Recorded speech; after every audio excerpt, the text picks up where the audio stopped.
Hi, I'm Heather from Raw Energy. I've made around 5,000 litres of kombucha in my time, so there's very little I don't know about how to make a good brew. So why would you make your own kombucha?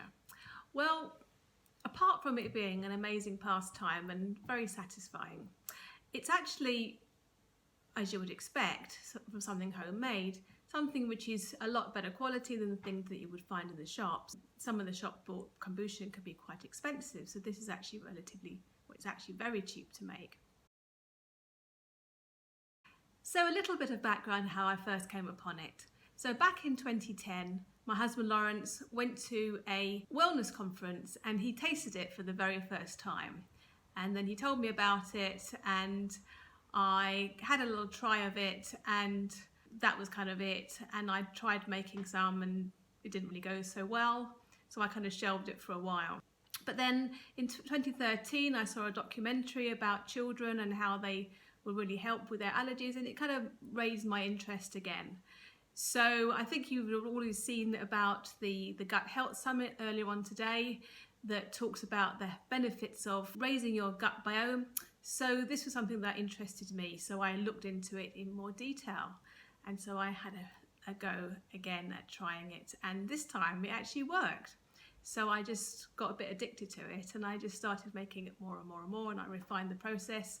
So I'd like to share with you my learnings about how you go about making your own kombucha.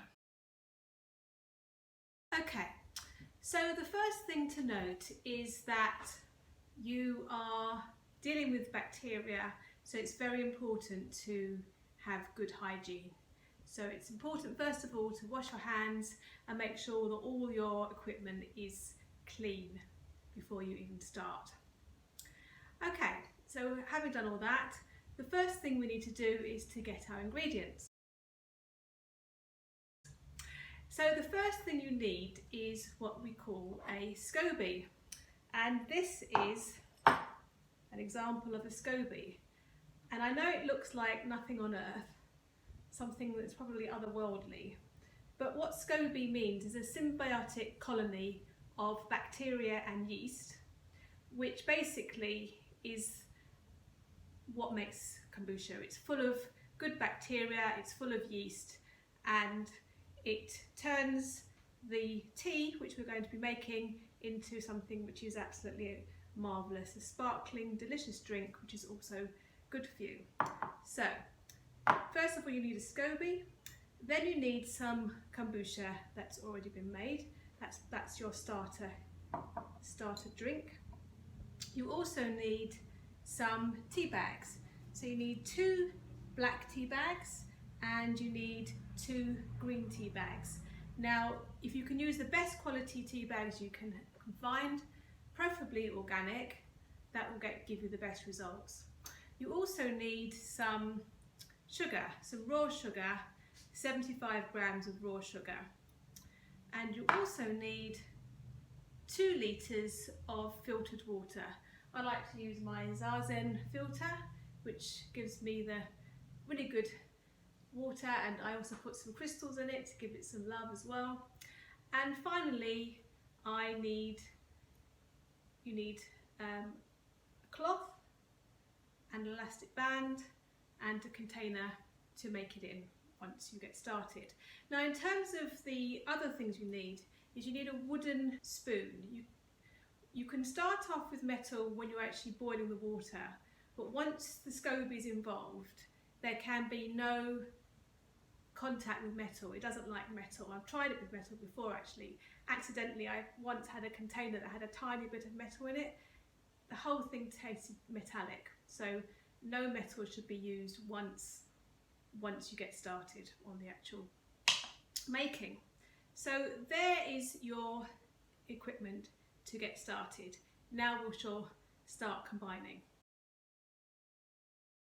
Okay, so I have just boiled the water. So the next thing I need to do is to add the sugar. So the sugar's going in, and then I'm going to stir it. And you need to stir it to make sure it dissolves.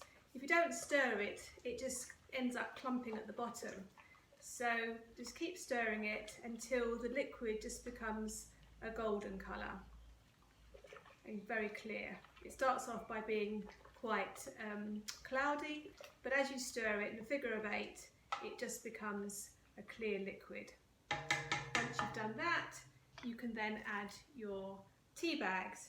So put the 2 in, and also if you have tea bags that have a tag on it, make sure you take the tag off because it can end up in the kombucha, which is not very nice. So always take the tags off. So they go in, and then you just need to leave it on the side for it to cool naturally. So that's very important. It needs to cool completely before you do the next step. Okay, the sweetened tea has now cooled, so we are now on to the next step. So the first thing we need to do is to take out the tea bags. So we have to fish them out, give them a good squeeze, and get rid of them. And the next step is to put it into the container. So here's our container, and we pour it in.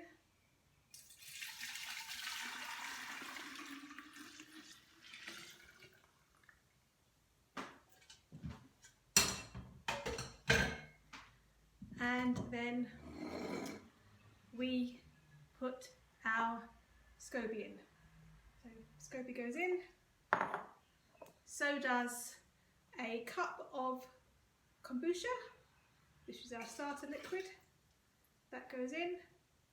And then all we do now is get our clean rag, put it on top, and put an elastic band along the top. Now this is very important because we do not want any creatures to get into it, but we also want it to breathe. So we need to have that happy medium.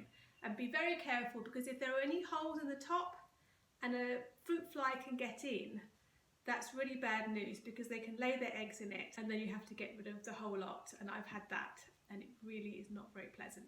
So make sure no holes in the cloth. So this now has to sit on the side at room temperature for 7 days, and it can't be any less than 7 days because it goes through various levels of pH, and as the levels of pH go down, then different bacteria are able to grow. So you can't have it any less than 7 days. Now you can have it more than 7 days because you might want it to be more tart, and the longer you leave it, the more tart it becomes and slightly more fizzier. Although there is a way to make it even fizzier if you want to do that. So now that one is on its way, so that will be 7 days, and we'll have some kombucha from there. And I just thought I would show you one that I've already prepared, that you can see what it looks like once it's finished. So here is my 7-day-old ferment. So I shall take off the cloth, and you can maybe see that along the top a SCOBY has formed, completely sealing the top. So it's exactly in the shape of the container that it's in. So if I had a square container, I would have a square SCOBY. So I shall take it out now so you can see what it looks like. So here is our beautiful SCOBY. And you can tear it, and if it doesn't mind, it's absolutely fine. But this is our SCOBY. And basically every time you make the kombucha, the SCOBY has a baby. So you end up with lots and lots and lots of SCOBYs that you don't know what to do with.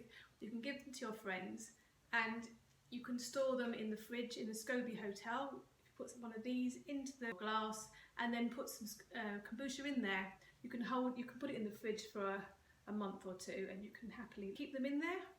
But eventually you do need to use them, or they make very good compost starters as well. So this now can be bottled up and drunk and enjoyed, and I can assure you it is delicious. And in fact, I might have a little taste. And let's have a little taste of this.